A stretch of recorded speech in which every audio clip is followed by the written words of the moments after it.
Aš gal tokį kompleksinį klausimą, bet krašto apsaugos ministrui ir švietimo ministrai vakar Klaipėdoje įvyko informacinė ataka, VSD ją užfiksavo dėl separatistinių nuotaikų skatinimo ir Klaipėda yra puikiai bazė tam, nes daug iš tikrųjų rusiškos mažumos mokyklų.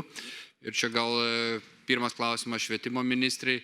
Aš pats praktikoje susitikęs Vilniaus rusakalbės mokyklas, kur 12-mečiai vaikai nesugeba suprasti klausimų. Jie čia buvę yra Seime atvažiavę, mokytojai nesugeba suprasti ir užduoti klausimų lietuvių kalba.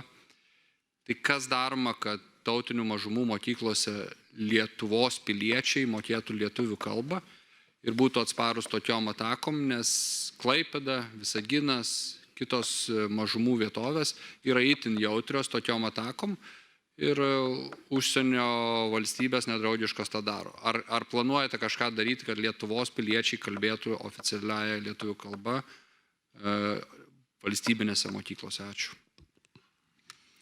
Ačiū už klausimą. Tai mokyklos Lietuvoje veikia švietimo įstatymo nuostatų pagrindų, tačiau klausimas jūsų dėl lietuvių kalbos stiprinimo tikrai labai aktualus.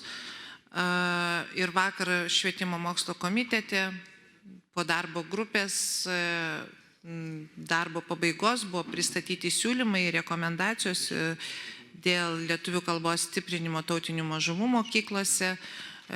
Ministerija tikrai gaus spręs ir ieškosim tų gal pagrindinių priemonių, kokiomis galima būtų dar papildomai įvedant dėl lietuvių kalbos stiprinimo, bet mes šiuo metu tikrai gyvendiname ir teismo sprendimą, kuris turėjo būti vykdomas jau nuo 2011 metų, aš tą jau vis dažnai kartoju.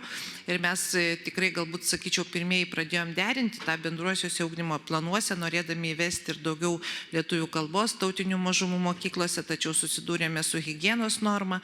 Šiuo metu visai netrukus atnešim į Seimą įstatymo pataisas, kuriuose prašysime pritarti, kad švietimo mokslo ministerija galėtų reguliuoti higienos normas. Šiuo metu jas reguliavo sveikatos apsaugos ministerija dėl valandų skaičiaus didinimo ir mes tikrai derinam ir su mokyklų bendruomenėmis dėl būtent didesnio lietuvių kalbos valandų skaičiaus jau pradinėse klasėse. Bet kaip žinoma, didelis dėmesys dabar turi būti skirtas ir netgi iki mokykliniam ugdyme, nes tai yra tos pačios pagrindinės, kaip aš sakau, pats pagrindinis vaikų amžius, kuomet yra labai svarbus ugdymas lietuvių kalba.